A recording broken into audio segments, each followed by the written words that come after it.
Vous en avez marre de cette bande de racailles? On va vous en débarrasser. On va passer ça au Karcher. Nico! Notre petit Nico Sarko! Condamné à 5 ans de prison! Oh merde alors! Et franchement, j'y croyais pas. Franchement, j'y croyais pas. Je me suis dit, non, le bracelet électronique c'est pareil, on fait sauter et tout. Mais vous inquiétez pas, hein, ces gens-là restent pas très longtemps en prison. Hein. Et puis ils sont dans des quartiers, t'inquiète pas, qui sont assez... hein, c'est pas la prison du peuple hein, qui est dans laquelle il est, hein, rêvez pas.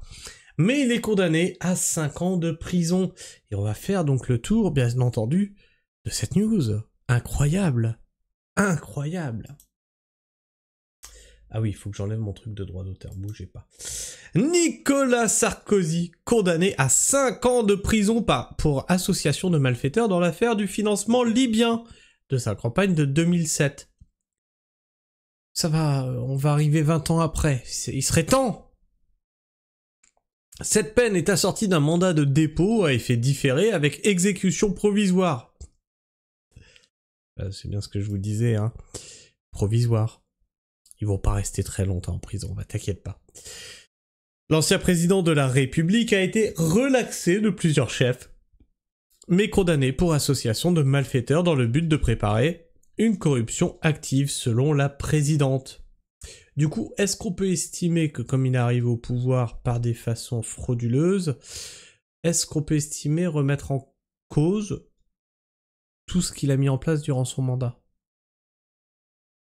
Non, bah oui. 2005 d'ailleurs. 2005. On annule le vote de 2005? On nous refait un référendum aujourd'hui? Hein? Puisqu'il n'était pas censé être au pouvoir, hein, puisqu'il a triché. Ah bah oui, mais de toute façon, le vote, il était non. Et vous avez dit su.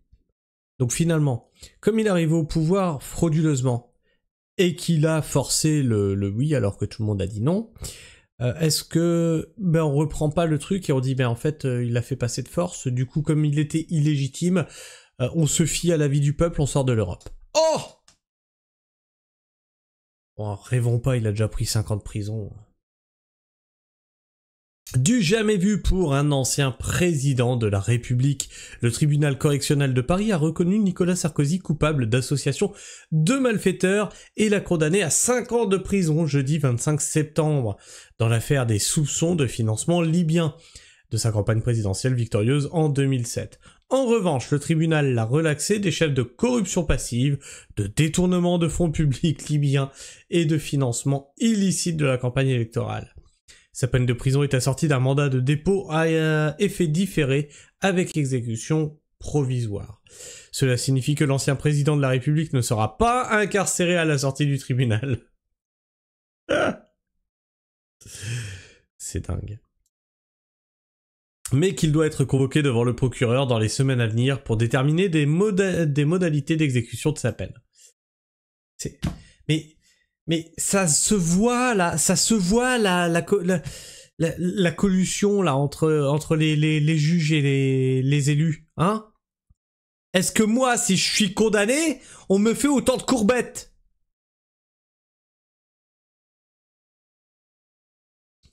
L'incarcération doit ensuite débuter dans un délai de 4 mois maximum. Toutefois, Nicolas Sarkozy, qui a 70 ans, peut demander une libération conditionnelle du fait de son âge.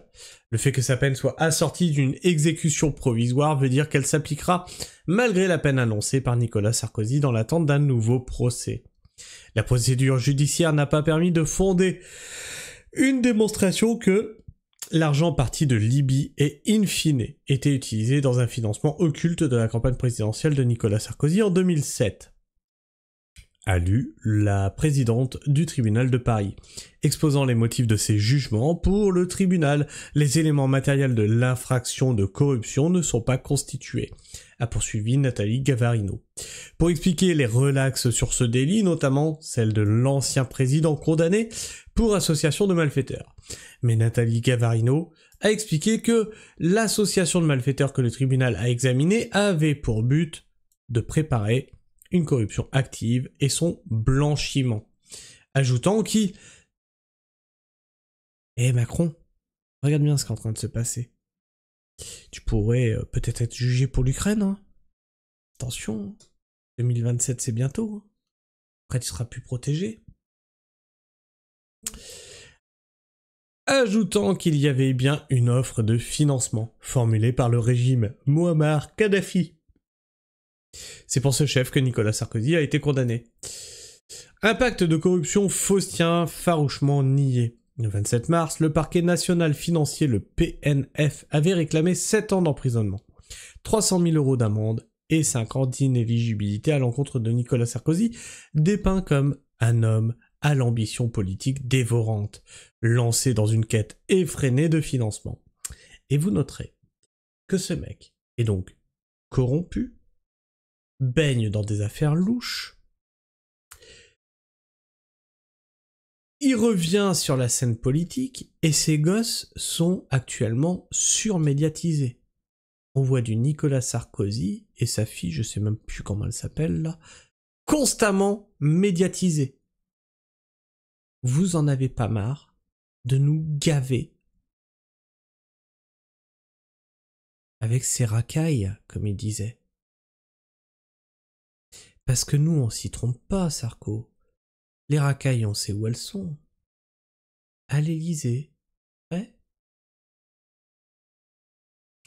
Des réquisitions très lourdes et inédites pour un ancien président de la République, mais à la hauteur de la gravité des faits. Selon le PNF, le ministère public avait décrit Nicolas Sarkozy comme le véritable décisionnaire et commanditaire d'un pacte de corruption faustien, qualifié d'inconcevable, inouï et indécent noué avec Mouammar Kadhafi, l'un des dictateurs les plus infréquentables. De son côté, l'ex-chef d'État, aujourd'hui âgé de 70 ans, avait tout au long de l'audience, et même en marge, clamé son innocence. Alors tous les inculpés clament leur innocence, t'inquiète pas, c'est normal Nico, c'est normal, ça va bien se passer. Et balayer l'ensemble des accusations. Lors de ses derniers mots face au tribunal correctionnel de Paris, prononcé le 8 avril, Nicolas Sarkozy avait réclamé la vérité, se refusant à tout propos qui pourrait alimenter une polémique. L'ancien président avait aussi affirmé vouloir défendre son honneur et ne pas vouloir répondre à un réquisitoire politique et violent. Son avocat, Christophe Ingrin, on va dire Ingrin, avait démenti tout pacte de corruption, ni faustien, ni pas faustien, réfutant l'existence de preuves et d'indices précis ou cohérents dans cette affaire. Il avait martelé que les enquêteurs n'avaient pas trouvé trace d'argent libyen dans les fonds de campagne, d'enrichissement personnel ou d'intervention de Nicolas Sarkozy, réclamant ainsi sa relaxe. Cette nouvelle condamnation s'inscrit dans une suite de déboires judiciaires pour l'ancien chef d'État. Condamné définitivement à 1 an de prison ferme dans l'affaire dites des écoutes pour corruption et trafic d'influence, il a effectué sa peine sous bracelet électronique, qu'il a pas porté longtemps en vérité, du 7 février au 14 mai. Ah, ça c'est une peine, ça. Ah, il était puni, hein. On lui a dit tu vas au coin maintenant. Avant sa libération conditionnelle, un recours a été déposé devant la Cour européenne des droits de l'homme dans l'affaire Big Malion, sur le financement de sa campagne présidentielle perdue de 2012. Il a été condamné en appel à 1 an de prison, dont 6 mois fermes. Il a formé un pourvoi... Ouais, c'est bien ça, il a formé un pourvoi en cassation, dont l'examen est prévu le 8 octobre. Il est aussi mis en examen dans le dossier de la rétractation de Ziad Takieddine, l'intermédiaire franco-libanais, mort mardi. Et ça aussi, ça c'était assez louche, il est mort mardi, l'autre il se fait juger jeudi, il est mort 2 jours avant le jugement. Tu te dis, tiens, c'est bizarre. Une affaire dans l'affaire des soupçons de financement libyen. Alors théoriquement, il y a des commentaires là-dessus. Toc toc toc. Il n'y a que 3 commentaires. Je suis surpris. Je pensais qu'il y en avait beaucoup plus que ça. Si je vois les commentaires. Champagne! Et hop, des centaines de posts effacés. Ah, on est bien d'accord, j'en avais vu 174 tout à l'heure. Il en reste plus que 3. Il y en avait 174. Et hop, la censure, toujours en embuscade, plus de 300 posts disparaissent, comme par enchantement. Donc quand je l'ai mis de côté, À 16h, il y en avait 174. Il y a 45 minutes, ce post a été posté, il y avait plus de 300 posts. Pas mal, hein, la censure. Merci France Info. Scooby-Doo qui nous dit « Alors oui, la justice est très spéciale pour Sarkozy, c'est un fait. Jusqu'ici, il avait toujours bénéficié de sursis, d'exemption ou de réduction de peine. Là est le vrai scandale. » Et toi, est-ce que tu penses que France Info devrait être condamné parce qu'ils suppriment des posts incroyables de leurs auditeurs, hein? Alors si vous voulez pas de posts, de commentaires, France Info, fermez la partie commentaires. En fait. Hein, ça sera plus simple à gérer pour vous, comme ça, vous n'avez pas besoin de supprimer ce qui vous déplaît en fait. Fermez la partie commentaires, vous mettez juste vos articles et le reste on s'en branle. D'accord? Sinon, vous laissez les commentaires. Je sais pas... Ça permet de voir aussi la vie des gens, tu vois. Et pour Sarkozy, est-ce que tu trouves qu'il a eu une peine correcte ou une peine qui est bien trop légère pour ce qu'il a fait? Ben je te laisse me dire tout ça dans l'espace commentaire, à me partager ton avis et ton opinion, à t'abonner si tu es encore là en fin de vidéo. Ça serait quand même dommage de t'être tapé 10 minutes de ma ganache là pour pas t'abonner quand même. Et bien sûr, tu peux partager cette vidéo ou la liker. Ça lui permet d'être plus présente dans les algorithmes de YouTube. Et si tu es sur smartphone, en bas dans les commentaires, tu swipes à droite, normalement tu devrais trouver l'option pour booster la vidéo et ça aussi, ça la met en avant. En tout cas, moi je vous fais la bise. Prenez soin du sol et restez pragmatique. Ciao.